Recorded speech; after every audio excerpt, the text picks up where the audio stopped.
Olá, gente querida, aqui do canal Paz e Bem, eu sou Mauro Lopes. Este é o programa Paz e Bem, de número 2274, que está indo ao ar na manhãzinha, 6 horas da manhã, desta sexta-feira, 7 de fevereiro de 2025. Antes de começar o programa, deixa eu fazer um pedido, uma solicitação para cada uma dos que nos acompanham aqui. Se você puder, auxilie o canal Paz e Bem a manter, a sustentar essa programação, que é uma programação que foi começando bem tímida lá em 2018, final de 2018. Hoje é uma programação que tem cotidianamente, de manhã, de tarde e de noite.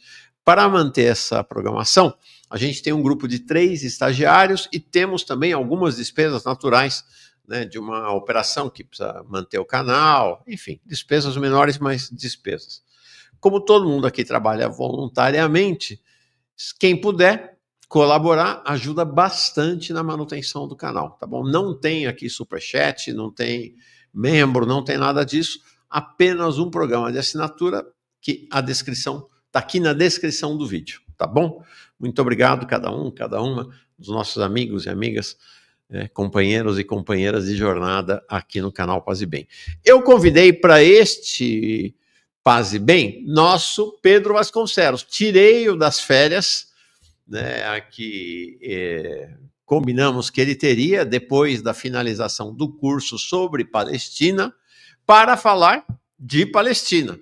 Porque nesta semana o mundo sofreu o violento impacto da proposta aberrante de Donald Trump de, uma vez estabelecida a paz em Gaza, expulsar toda a população palestina, toda, sem exceção, né? E com isto completar o serviço dos genocidas sionistas sob comando de Netanyahu. Ou seja, Netanyahu fez a primeira parte, aplicou o processo de genocídio, matando milhares e milhares e milhares de palestinos, e a operação seria completada com a limpeza étnica e o esvaziamento completo de Gaza para ser transformada num protetorado dos Estados Unidos. Então vamos conversar, chamei o Pedro para conversar sobre a dimensão dessa proposta e a sua repercussão à luz da jornada que nós fizemos aqui, né, com a trajetória, né, da história do povo da Palestina. Pedro, muito bem-vindo, tudo bem? Saudades? Tudo bem, Mauro? Olá, bom dia a você. Bom dia, o programa vai cedo. Olá, bom dia para quem nos acompanha. Feliz 2025, vivo, nos falamos agora, olhando um no rosto do outro. Feliz 2025 para você, para todo o pessoal que acompanha o Paz e Bem. E já quero cumprimentá-lo por quase um mês de nova jornada no canal Manuel, programa Manhã Brasil. Eu quero recomendar, pedir ao Maxwell não, pedir ao Mauro para colocar, disponibilizar para o pessoal. Maxwell, vocês vão saber quem é.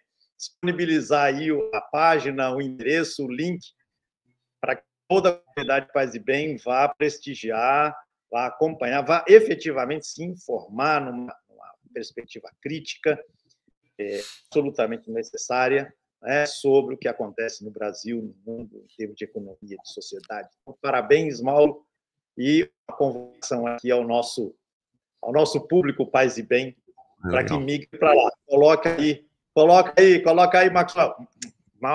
Legal, Pedro. Bom, eu estou, então, desde 13 de janeiro, nesta nova jornada, né, lá no canal Jones Manuel, tá? Comandando como âncora do programa, do jornal matinal, de segunda a sexta, a partir das 7 da manhã, do Manhã Brasil. Tá? Não tem segredo nenhum, você é só chegar aí no Google ou outro buscador que você tenha e digitar canal Jones Manuel. Tá aí, legal, Pedro, pela delicadeza. Tá? Só digitar, você chega lá. Canal Jones Manuel, Manhã Brasil. Todo dia, desde 13 de janeiro, segunda a sexta, das 7. Era para ser das 7 às 9h30 da manhã, mas eu sou abusado mesmo. está indo das 7 até as 11 da manhã, um programa bem extenso, mas você vai assistindo na medida da sua possibilidade. Obrigado, Pedro. E em relação ao nosso Pedro Vasconcelos, ele sofreu um acidente doméstico agora, nesse início de ano. Tá tudo bem, né, Pedro? Tá em fase de repouso e recuperação. Alegria grande de você poder estar vindo aqui. Prazer renovado para continuar conversando. Sobre hoje, a questão absolutamente candente, né? Sim, sim, você vem com o seu, a gente estava discutindo antes de começar aqui a gravação, né, como é que se fala este lenço palestino, hoje mundialmente conhecido, acho que no planeta inteiro é conhecido esse lenço palestino, né, Pedro? Que é o kefir, não é? É isso que a gente concluiu? Alguma coisa assim. Alguma coisa assim. Aí você pronunciou, deixa por sua conta.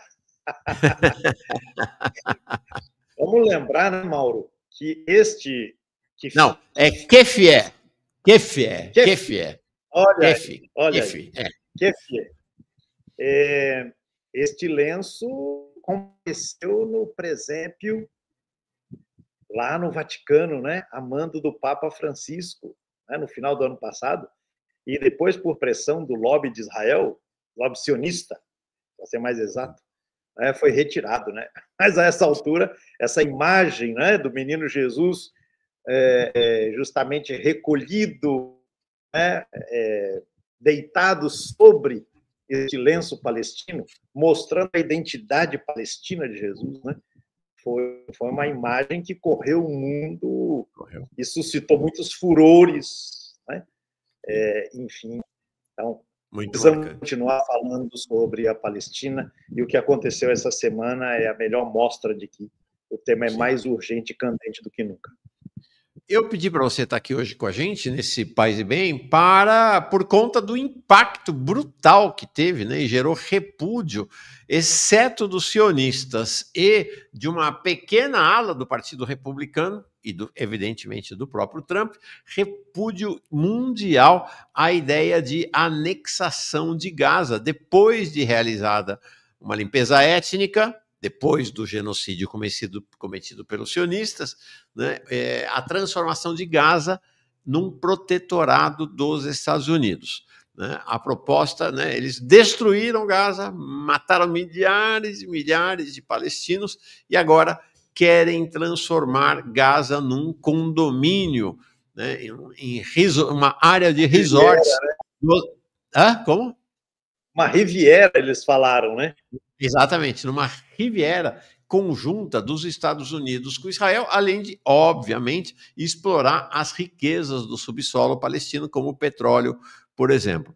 Eu pedi para o Pedro vir porque gostaria de analisar não o aspecto propriamente político, momentâneo da semana, mas analisar este novo momento em Gaza, na Palestina, na guerra que o povo palestino sustenta contra Israel, à luz do nosso curso, né? Foi um curso realmente marcante, teve uma repercussão enorme sobre a história da Palestina. Então, somos todos ouvidos, Pedro. Então, vamos lá, Mauro. Quando a gente trabalhou o tema, né, da questão palestina e as religiões, a gente procurou fazer um percurso aí de 3.000 anos, 3.500 anos de história, né? Mas, a uma certa altura, obviamente, ele teve que chegar ao século XX, com a Declaração Balfour, tomada britânica de Jerusalém, em 1917, quer dizer, os ambos os eventos em 1917. E o historiador palestino, que a gente comentou na época, chamado Rashid Khalidi, ele escreveu um livro que está publicado em português, em duas edições diferentes, uma brasileira e outra portuguesa, e o título varia um pouquinho, mas é alguma coisa em torno de Palestina 100 anos de resistência. Então, a história da Palestina nos últimos 100 anos, a partir justamente da tomada britânica, né, de Jerusalém a partir de 1917. E o Khalid dizia, ele escreveu esse livro ali perto de 2020, por ali, ele dizia que desde então tinham sido declaradas tinham sido feitas, melhor dizendo, 7 declarações de guerra contra a Palestina e sua gente. Ele fala 6 declarações. Mais uma vez me corrijo. É porque eu entendo que o que está acontecendo agora é como se fosse a 7ª declaração de guerra, né, contra o povo palestino. Eu entendo que o que está acontecendo, essa declaração do Trump, acompanhado de um Netanyahu com um sorriso sibilo, você vai se lembrar da imagem, é um sorriso de alguém justamente que sabe que está sendo maquinado algo que não pode ser dito. Pelo menos eu tive essa sensação. Não sei qual foi a sua. Uhum. É uma coisa de um impacto tremendo. Né? E até setores que passaram pano o tempo todo para as atrocidades que Israel cometeu, né, contra Gaza, se viram perplexos. Setores da política, setores da mídia, setores da política dos Estados Unidos. Né? Agora os democratas querem arvorar-se em defensores da Palestina, quando foi no governo Biden que a destruição de Gaza aconteceu a olhos vistos. Enfim, a truculência do que foi pronunciado por Trump foi tanta que assustou, apavorou praticamente o globo todo. Sim. Né? Salvo as exceções que só fazem confirmar a regra. Então, eu entendo que a gente precisa olhar este evento à história. Isso é um vício, né, que eu carrego por profissão, né, por aquilo que eu procuro fazer no meu trabalho. Então, não é um raio em céu escuro, é mais um momento no série, né, que já ultrapassa os 100 anos. Né? São sistemáticas declarações de guerra contra a população palestina. Você mata um tanto que tem que matar, produz o inferno, e o Trump foi cínico, hipócrita, canalha o suficiente para dizer Gaza é um inferno. Como se Gaza fosse um inferno por essência, né? por definição. Né? Não, quem fez o inferno em Gaza foram as forças que ele representa, que aqueles dois ali representam. Né? Os dois da foto que você mostrou agora há pouco. Então, mata-se um tanto e exila-se o restante. Uhum. Um dos ministros do governo Netanyahu, ele dizia, repetindo uma expressão de sionistas de gerações anteriores, que a gente palestina só havia 3 possibilidades: entregar-se, morrer ou exilar-se. Uhum. Ou seja, não há nenhuma novidade na lógica daquilo que vem sendo perpetrado pelas forças sionistas, com esse respaldo indispensável do imperialismo estadunidense. Apenas que, com a sua truculência, com esse modo histriônico com que ele se manifesta, o Trump explicita aquilo que já está dado há pelo menos um século. Eu escutei um comentador dizendo que muitas vezes a hipocrisia é o preço que a virtude paga para o vício. Então, você quer permanecer virtuoso, quer parecer virtuoso, então você é hipócrita. No caso do Trump, ele não tem nenhuma vergonha de se mostrar o que ele é. Uhum. O Biden, no final do governo, dizia: não, eu tentei, o Netanyahu não fizesse. Passou para a história como o agente do genocídio ainda fraco. Não conseguiu convencer, né, o ministro sionista, o primeiro-ministro sionista. O Trump não rasgou a fantasia, simplesmente é isso mesmo. Vamos ver, né? A resistência pela frente. Haverá resistência. Não, esse é um ensinamento da Palestina para o mundo, para todo o planeta, né? É o ensinamento.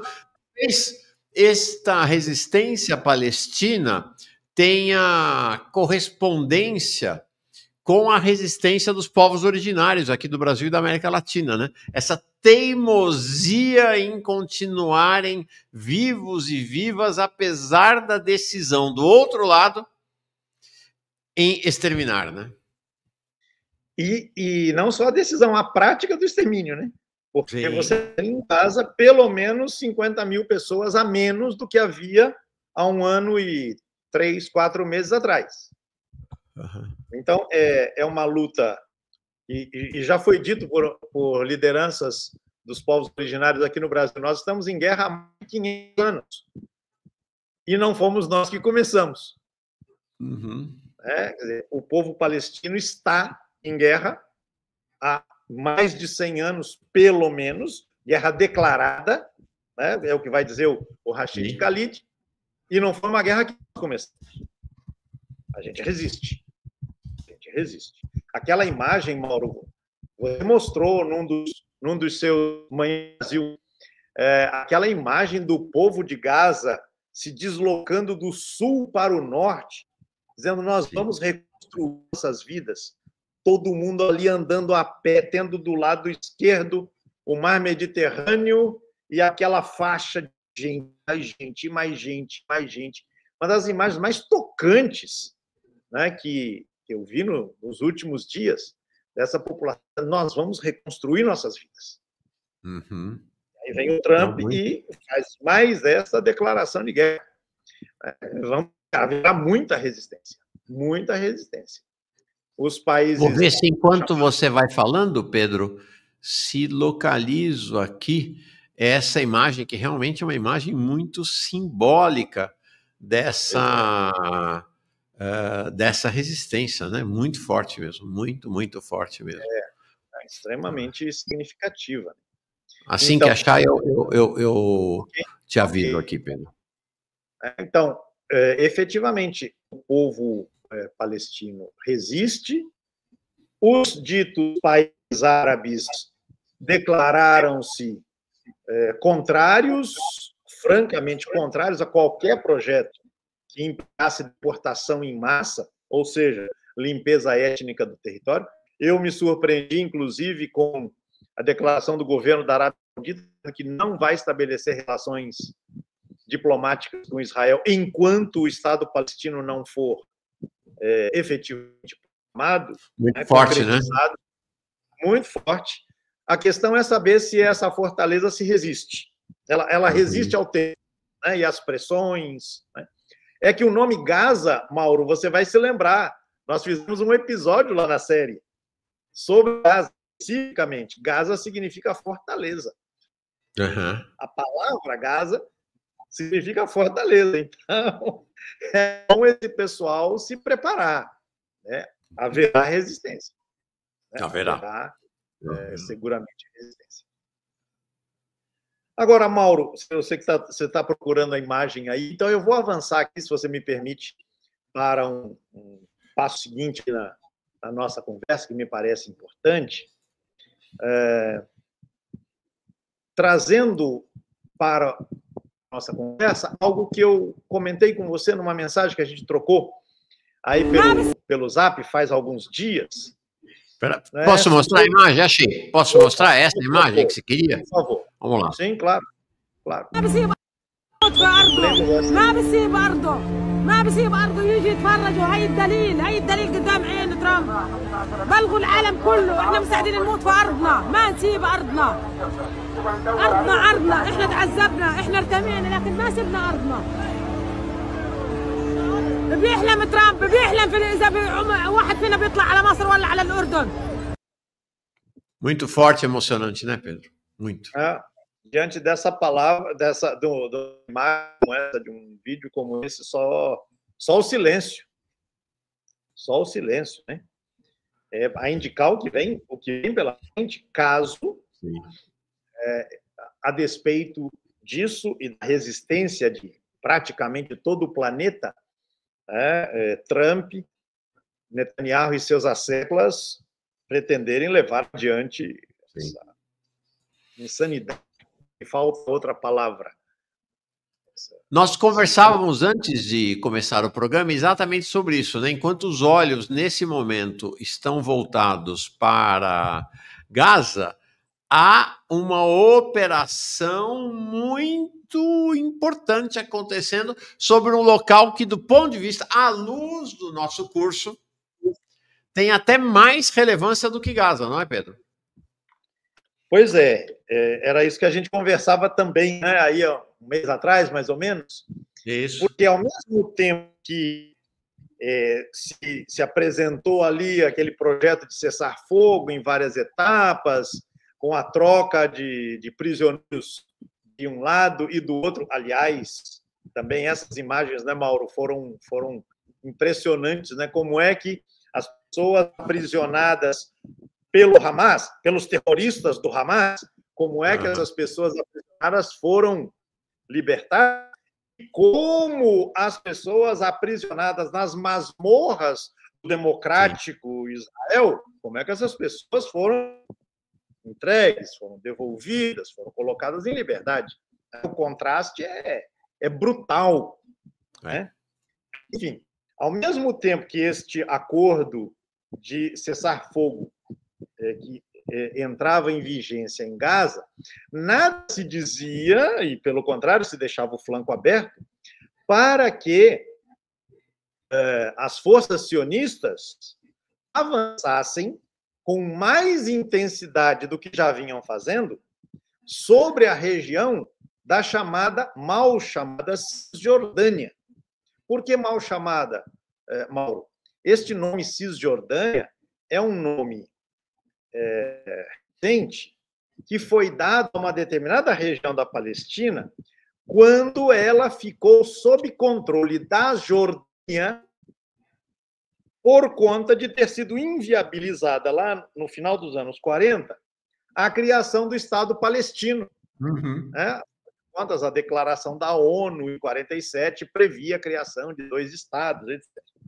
Foi inviabilizada a criação do Estado palestino enquanto se criava o Estado sionista, e o território que seria destinado a este futuro Estado ficou sob controle da Jordânia. Ora, entre a Jordânia e esta região passa o Rio Jordão. Então, você tem o lado de cá da Jordânia e o lado de lá da Jordânia. O lado de lá da Jordânia, a Transjordânia, é a Jordânia propriamente dita. E a Cisjordânia foi o nome dado à região que estava sob controle da Jordânia. Mas veja que este nome já traz embutido que o Estado palestino não se viabiliza.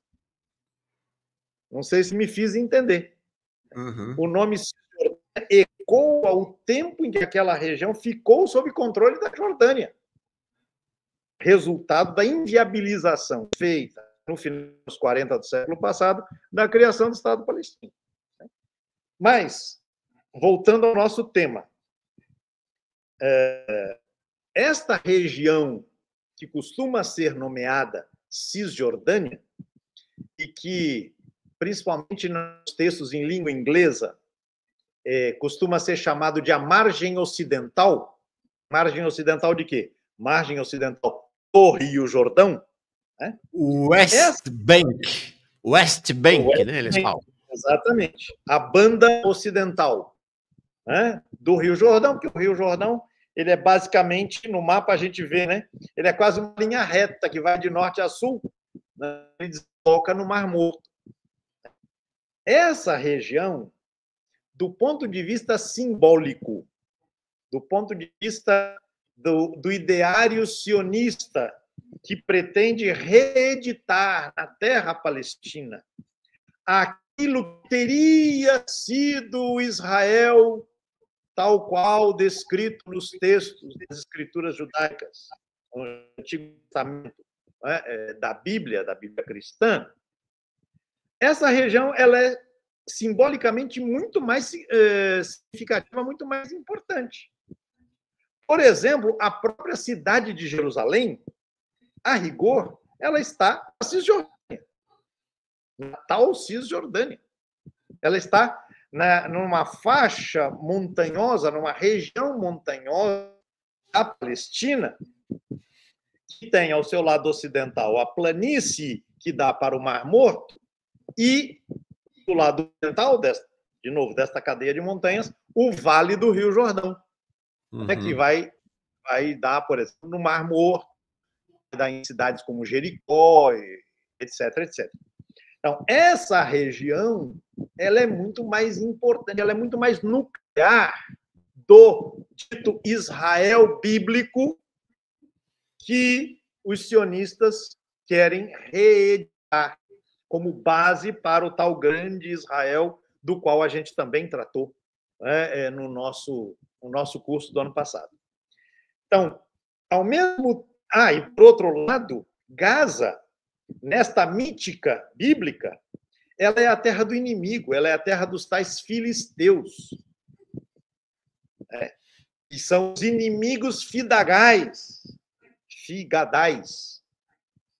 do tal Israel bíblico. Até certo ponto, na geografia mítica do Israel sionista, Gaza ocupa um lugar secundário.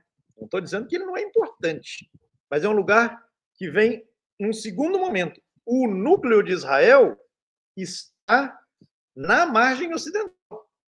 Não é à toa que um dos ministros mais truculentos do governo Netanyahu, que é o ministro das Finanças, aquele fulano de sobrenome Smotrich, ele deu uma declaração, eu li hoje, mas pode ser que tenha sido de algum desses dias, mas, enfim, uma declaração recente, sob o impacto do anúncio feito pelo Trump. Ele dizia, veja, o Trump está falando sobre Gaza. E o Smotrich, o que vai dizer?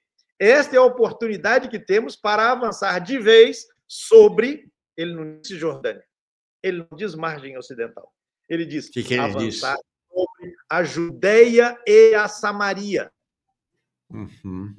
Ora, Mauro, você conhece muito bem a literatura bíblica. Judeia e Samaria são os nomes que designam a região montanhosa da Palestina mais ao norte, Samaria, e ainda acima da Samaria a gente tem a Galileia, mas a Galileia, em grande parte, já está sob controle de Israel. E a Judeia é a região montanhosa mais ao sul, onde se encontra, por exemplo, a cidade de Belém, que são cidades importantes do ponto de vista da tradição, e da tradição não só do judaísmo, da tradição do judaísmo, do cristianismo, do islã, mas que são cidades que estão nominalmente sob administração da autoridade palestina. Uma autoridade palestina completamente desmoralizada a essa altura do campeonato. O que o Smotrich diz? Este é o momento propício nós avançarmos de vez e consolidarmos o nosso domínio sobre esta região, repito, muito mais densa do ponto de vista mítico do que a própria região de Gaza, sobre a qual a nossa atenção tem voltado os olhos com mais insistência por razões óbvias. Mas o núcleo do Israel que os sionistas querem restaurar encontra-se no que o Smotrich chamou de Judeia e Samaria. Ou seja, a região que é mal e porcamente controlada pela autoridade palestina. Agora, é macabro, né, Pedro? O que estamos vendo diante de nossos olhos é, na verdade, um movimento em pinça, né? Então, um lado da pinça, que agora aparentemente deixaria de ser Israel para ser diretamente os Estados Unidos, esmaga, faz a limpeza étnica e completa o genocídio em Gaza. O outro lado da pinça, aí diretamente Israel, sem a mão direta dos Estados Unidos, mas, claro, fornecendo armas e tudo. Então, a pinça é Gaza de um lado e a Cisjordânia de outro lado, ou o lado oeste de outro lado, ou Samaria e... Judéia e Samaria. Judéia e Samaria de outro lado. Então, você vê, é um movimento em pinça que simplesmente pretende exterminar a presença palestina. É isso, acabou. Não tem mais presença palestina no sonho, no desejo deles. Vão entrar pelo cano, hein, Pedro? Acho que vão entrar pelo cano. Exatamente. Na região nuclear deste Israel sonhado pelos sionistas, a população palestina já vem sendo sistematicamente empurrada para efetivos guetos. Por quê? Porque Netanyahu vem já desde 2010, por aí, construindo um muro, separando os territórios palestinos e aqueles sob controle de Israel. Só que cada vez ele avança para dentro deste território em disputa o limite do muro, ou seja, confinando a população palestina cada vez mais em guetos cada vez mais apertados, com uma concentração cada vez maior de pessoas. E, enfim, a gente não tem nem condições de imaginar as condições de vida a que essas pessoas estão sendo submetidas na medida em que elas são comprimidas, efetivamente comprimidas, num território cada vez menor. Então, é uma operação absolutamente inimaginável. Mas se a gente pensa que essas figuras já foram capazes de horrores como os que nós já vimos, e se a gente olha em perspectiva histórica, né, essa constatação ela só se avoluma, a gente não deve duvidar de que esse pessoal tem efetivamente intenções desse tipo. Uhum. É isso. Agora, Mauro, eu estou vendo que o nosso horário já está indo para o beleléu. Quando a conversa é boa, o tempo corre mais rápido. Você vai me permitir fazer pelo menos um comentário. Se você quiser comentar mais, conversar mais, a gente vai. Mas eu não posso deixar de fazer um comentário. Fala, queremos te ouvir. Israel só faz o que está fazendo em Gaza e na Margem Ocidental porque tem esse suporte criminoso, escancarado, escandaloso, eivado de expressões hipócritas, né, do mais baixo nível, de uma coisa que a gente chama de imperialismo, que tem sua sede nos Estados Unidos, mas tem suas ramificações nos países europeus, em governos como o governo da Argentina, né, enfim, vários tentáculos em que, né, esse imperialismo se ancora, mas também para onde ele se estende com as mãos de ferro. Israel não poderia fazer o que ele vem fazendo se ele não fosse o que alguém chamou um dia desses de 52º estado dos Estados Unidos. Verdade. Fazendo uma brincadeira com a história de que o Canadá é o 51º. Né? Ele não disse que vai anexar o Canadá? Pois é. Mauro, quem nos acompanha? A única vez em que, de acordo com as pesquisas históricas, arqueológicas, mais sérias, mais responsáveis, houve um Israel que virtualmente controlou toda a Palestina, toda, região montanhosa, região do Vale do Jordão, região da planície, a região de Gaza. A única vez na história do Israel antigo, do Israel dos tempos bíblicos, em que este domínio total do território palestino por uma entidade chamada Israel, com capital em Jerusalém, foi quando Israel teve apoio do imperialismo romano para destruir o que era, naquela altura, um resto do que fora o Império de Alexandre Magno. Israel foi, naquela época, eu estou falando aqui, Mauro, do Israel do tempo dos Asmoneus, que é um período que é muito evocado pelos sionistas. Os sionistas que conhecem um pouco mais da história evocam muitas vezes a época dos reis Asmoneus. Por exemplo, Davi Ben-Gurion citava muitas vezes os Asmoneus como inspiradores para o projeto de Israel que ocupa toda a Palestina. Pois este Israel Asmoneu, que existiu por cerca de 80 anos, não mais do que isso, e operou limpeza étnica, operou extermínios, operou destruições de santuários, de templos, de locais de culto que não conviessem ao projeto de uma monorreligião. Essa é uma expressão que o pessoal está começando a usar, né? Um Estado monorreligioso que precisa destruir todas as expressões de fé que são vistas, então, como concorrentes ou como heréticas. O Estado Asmoneu, por exemplo, destruiu o templo samaritano que existia no Alto do Gerizim. O reino Asmoneu destruiu Gaza. Não é mera coincidência. As cidades ali das imediações de Gaza, as chamadas cidades filisteias, foram arrasadas pelos governos asmoneus. Quase eu ia falar governos sionistas. Só com respaldo romano,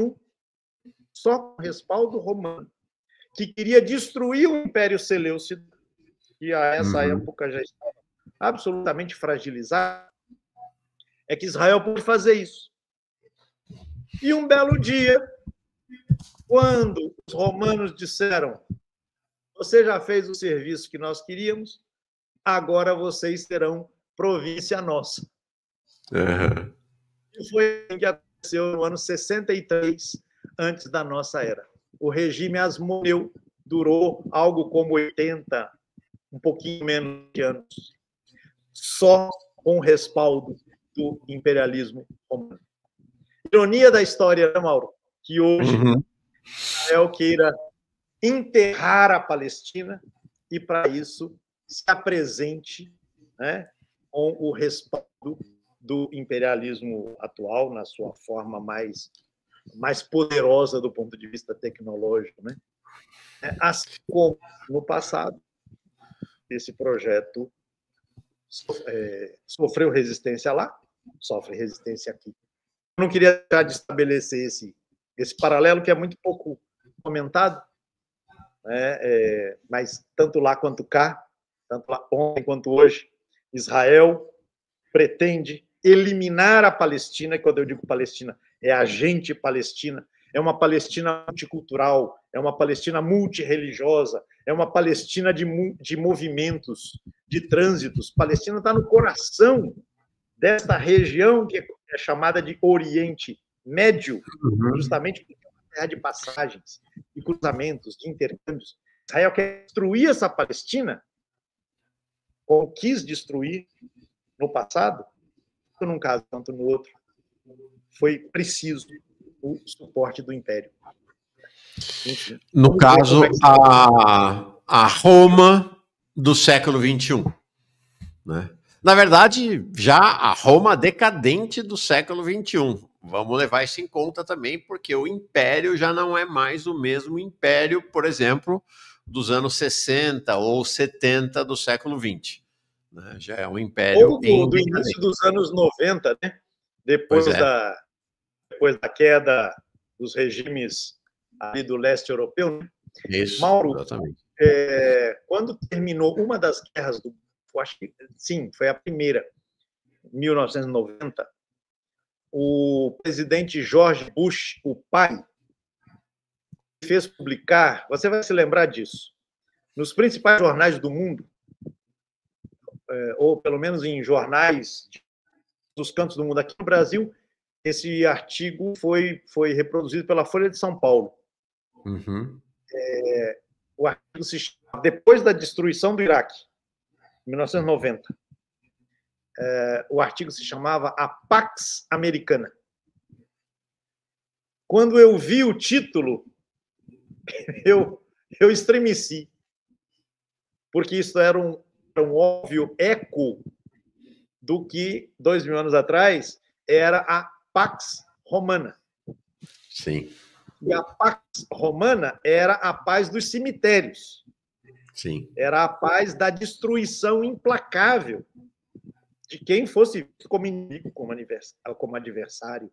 Talvez agora na Pax americana a gente deva falar de cemitérios, mas principalmente a gente deva falar de uma Pax dos escombros.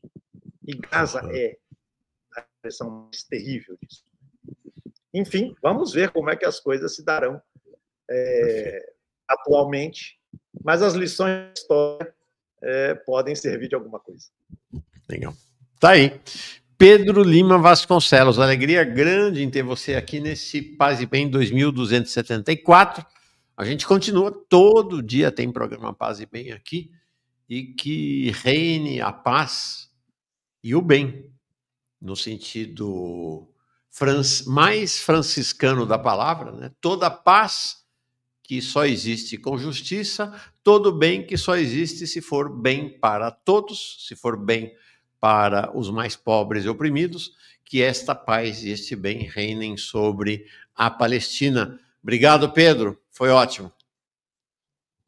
Grande abraço, Mauro, e vemos o nosso grito e a nossa militância, a nossa fala Palestina livre. É preciso continuar falando sobre a Palestina. E Angela Davis, a grande figura, né, das lutas sociais, da negritude, dos povos oprimidos nos Estados Unidos e no mundo, ela dizia: a Palestina é a questão moral da humanidade nos dias atuais. Então, continuemos a falar sobre a Palestina. Grande abraço, Mauro. Prazer em dialogar Paz com e você. bem para todo mundo. Todo mundo.